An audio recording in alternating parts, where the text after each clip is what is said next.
ሰላም ለዝክረ ስምኪ ዘመንክር ጣዕሙ ለወልድኪ አምሳለ ደሙ መሰረተ ሕይወት ማርያም ወጥንተ መድኃኒት ዘእምቀዲሙ ኪያኪ ሰናይተ ዘፈጠረ ለቤዛ ዓለሙ እግዚአብሔር ይትባረክ ወይትዐቆስ ስሙ።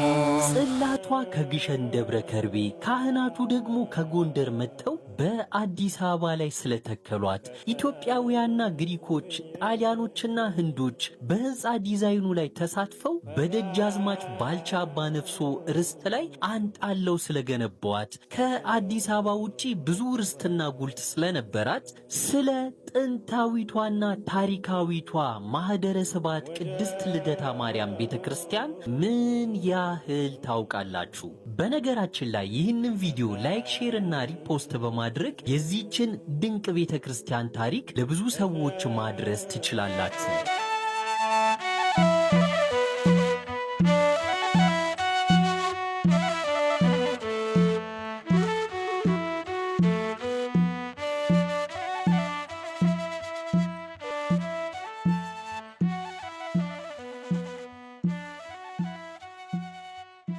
ማህደረ ስብሐት ቅድስት ልደታ ማርያም በአዲስ አበባ ሀገረ ስብከት ከሜክሲኮ አደባባይ ከፍ ብሎ የሚገኝ ደብር ሲሆን ቤተክርስቲያኑ የተተከለበት ቦታ አስቀድሞ የንጉሱ ከብት ጠባቂዎች መኖሪያ እንደነበር ይነገራል። በኋላ ላይ እጨጌ ገብረ መንፈስ ቅዱስ በኋላ አቡነ ሳዊሮስ የተባሉት አቡን በ900 ብር ካሳ ቦታውን ተረክበው ቤተክርስቲያን እንደሰሩበት ታሪኳ ይገልጣል። አንዳንድ ታሪኮች ደግሞ ቦታው ከደጃዝማች ባልቻ አባ ነፍሶ ጋር የመጡ የሲዳሞ ሰዎች የሚኖሩበት ስለነበር ሲዳሞ ሰፈር ይባል ነበር። ርስቱም የባልቻ አባ ነፍሶ ነበር። ባልቻ አባ ነፍሶ በቦታው በቅዱስ ሚካኤል ስም ቤተክርስቲያን ለመትከል ያስቡ ስለነበር ልዩ ልዩ ቁሳቁስ አሰባስቦ ሳለ ነገር ግን ከአፄ ኃይለ ሥላሴ ጋር በመቀየማቸው ነገሩን እርግፍ አድርገው ተዉት። በኋላም እጨጌ ገብረ መንፈስ ቅዱስ የልደታ ቤተክርስቲያንን ለመስራት መነሳታቸውን ሲሰሙ ቁሳቁሱን ሰጧቸው ይላሉ። በጎንደር ልደታ ለማርያም ቤተክርስቲያን ከአፄ ፋሲል ዘመን ጀምሮ የጨጌዎች መቀመጫ ነበረች። እጨጌ ገብረ መንፈስ ቅዱስም የጎንደርን ታሪክ በአዲስ አበባ ለመድገም መኖሪያ ቤታቸውን ከልደታ ቤተክርስቲያን ጋር በማያያዝ ቤተክርስቲያኑን ሰሩ ይባላል። አጽማቸው ያረፈውም እዚሁ ነው። ጽላቷ የመጣችው ከግሸን ደብረ ከርቤ ማርያም ሲሆን ቤተክርስቲያኑ ተሰርቶ እስኪያልቅ ድረስ በፊት አውራሪ ወርቅነ እልፍኝ ተቀምጦም ነበር። ካህናቱ በብዛት የመጡት ከጎንደር ነበር። ቤተክርስቲያኑ ለመጀመሪያ ጊዜ የተተከለው በ1916 ዓመተ ምህረት ነው።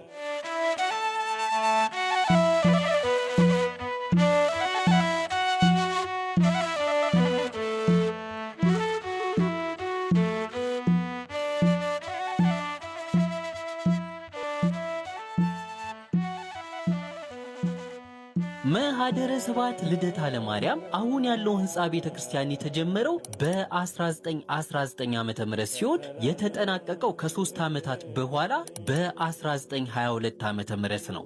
የህንጻው ተቋራጭ ወይም ኮንትራክተሩ ሙሴ ማዙዌር የተባለ ጣሊያናዊ ነው። በስራው ላይ ኢትዮጵያውያን፣ ግሪኮች፣ ጣሊያኖችና ህንዶች ተሳትፈዋል። ንግስት ነገስታት ዘውዲቱ ስራውን በገንዘባቸው ይደግፉ የነበር ሲሆን ድንጋይና እንጨቱ ከአዲስ ዓለም ሲመጣ ኖራው ከሙገር አሸዋው ደግሞ ከአቃቂ ተጭኖ ተገንብቷል። ቅዳሴ ቤቱ ሲከበር ንግስት ነገስታት ዘውዲቱ፣ አቡነ ሳዊሮስ፣ አቡነ ቄርሎስ ግብፃዊ ተገኝተው ነበር።